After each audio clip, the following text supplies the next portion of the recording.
Hi friends, this is Crystal and welcome to my channel, Homemaking on the Homestead.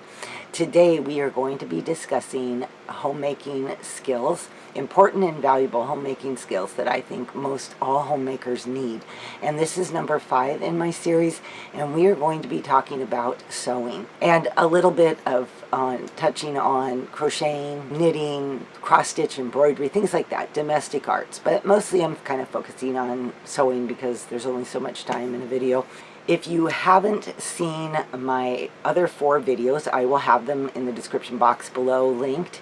And also the video that I did, which kind of kicked off the series for me, which is homemaking, is it a lost art? And I will link that up here as well as down in the description box below. Back to sewing. I think sewing is such a valuable and important skill for young women to know. To be taught at young ages. I taught myself how to sew. I had $25 and I bought myself a used sewing machine that was just a really basic old sewing machine. It could go forwards, it could go backwards, and that was it. There was nothing fancy.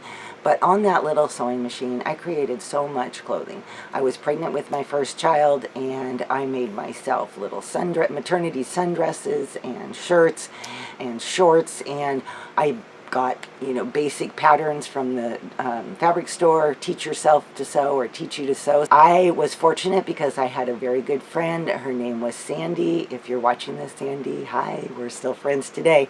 She knew how to sew much better than I did, and she had also taught herself. But if I ran into a problem, I could always pick up the phone and she would help me out. That began my true love for sewing. Over the years, I have sewed so many things that I can't even begin to calculate or compile them. Like I say, I just have absolutely loved it. There is something so powerful about the ability to sew. If you can't find the curtains that you like, no problem, make your own. If you can't find a modest dress for your preteen daughter or granddaughter, you know what? You don't need to worry about it because you can make one. If you need to have a last-minute gift for somebody, no problem. You can sit down in the sewing machine and whip out a little apron. It's amazing on what a person can do. It feeds your creativity to know how to sew. It also provides your home with something useful. It's a wonderful combination of the two. Okay, between drinking hot tea and it getting warmer, I had to take off my sweater. But in any case, in the times past, my grandmother's day for sure, sewing was a must-have skill. You had to know how to sew. It was also a way of being resourceful. Back in the 1930s, flour sacks were made out of fabric, and they started actually putting prints on the flour sacks so that women could take those sacks and reuse them. I've read stories of girls that they would have flour sack dresses. They were used for quilts. They had always had a way to repurpose things. And it's something that we don't do anymore. If something is ripped or broken or whatever, we throw it away. Something similar happened this winter to me. I have wool socks. I love wool socks. And wool socks can be a little bit more on the expensive side to buy. And I started getting holes in a pair that I've had for quite a while. I thought, you know what? I need to learn how to darn socks. Well, winter's come to an end and I haven't learned how to do that yet. But it is on my to-do list and get more life out of the money that I spend, be more resourceful with what I have. And sewing is a great way to do that. When my girls were younger, they learned how to make skirts out of blue jeans. And those were fun products. They either used the rest of the jean legs, for the centerpieces, or they got fabric and would use that. We made book bags out of jeans. I made 2 or 3 blue jean quilts. As my kids grew out of the jeans, if they couldn't wear them, I put them in a pile, and as soon as I had enough jeans, I started cutting squares. Walmart at some point put on plaid flannel. fabric for sale. I cut the opposite squares out of the flannel. I had an old blanket that was otherwise ready to be tossed, really, because it was getting fairly thin. I used that as the batting, and I bought a flat sheet and I put that on the back of the quilt. There are so many ways to be resourceful with the things that we have, and we don't even think like that anymore. And sewing gives us the opportunity to be able to turn something that might otherwise be thrown away into something new, or just simply to mend it and fix it. I think some of the reason that things like sewing and knitting and crochet have maybe are not as popular nowadays as they used to be has something to do with the fact that our society holds in high value. They esteem pursuits outside of the home, and pursuits inside the home are looked down upon. I don't think that either of those things should be looked down upon. There's nothing wrong with pursuits outside of the home, and there is nothing wrong with the pursuits inside of the home. We need to be a voice, because I don't hear very many voices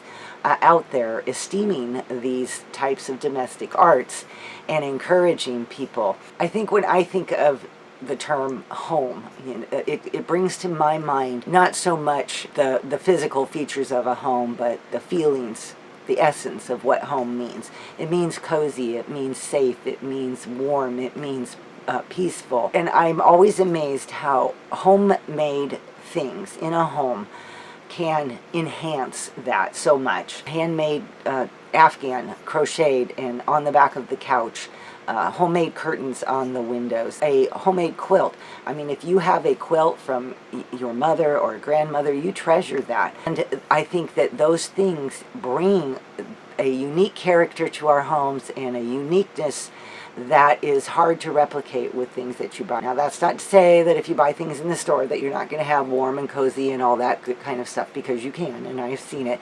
But it provides that character to our homes that is so vitally important.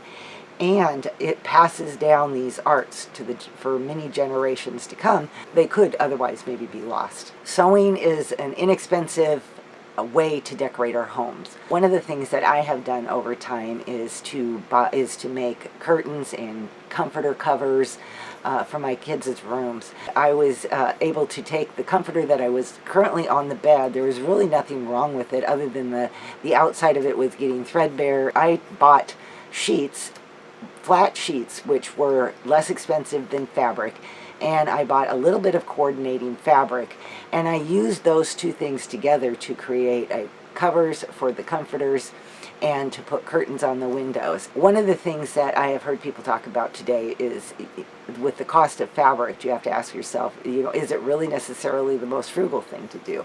But there are ways to be frugal with your sewing. Like I said, buying the flat sheets for the comforter covers, and I've used flat sheets to make curtains. I've also found fabric at thrift stores. Also reusing and repurposing, like I mentioned with the blue jean quilt. I read an article where a lady had done that with women's shirts. She actually would find prints on the shirts being sold at garage sales and thrift stores, and turn that into a very pretty quilt. Aprons are something that I have made. I probably hundreds of. For quite a while I made them and sold them online, but prior to that I had made them for myself. I had made them as gifts, and they're just a wonderful, easy thing, a great project for a first-time sewer. Simple things like table runners to go with each season of the year are great, simple, first-time projects. There's just so many things that you can do that enhances your creativity and gives you something useful and beautiful for your home. Crocheting and knitting is another wonderful skill to have. I learned to crochet when I was about 8 years old. A neighbor lady, very sweet neighbor lady, older woman, had taught me how to crochet, and I kind of just took off from there. Over the years, I have crocheted many things like Afghans, made baby blankets. I have made hats and scarves. One of the funnest projects I did was just 2 or 3 years ago. I crocheted hats for all of my grandchildren, and that was such a fun project to do, and it really didn't take me that long. Sewing is a wonderful way to add beauty and exercise your creativity, and I encourage all women to try their hand at it if you have never sewn before. Also, the knitting and the crocheting, I have seen some beautiful work. I've seen cross-stitch pictures hanging on people's walls, embroidery, intricate embroidery done on pillowcases. My grandmother had several that she had done, and they were always just so pretty and so beautiful. And it just gives home a beauty and creativity and feel that just cannot be matched any other way. That wraps up today's video on important homemaking skills, and I appreciate you watching. And remember, if you like this video, would you please give it a thumbs up? And if you haven't subscribed to my channel, would you consider subscribing if you enjoy my content? I really appreciate that. All right, everybody, I will see you all next time. Bye-bye.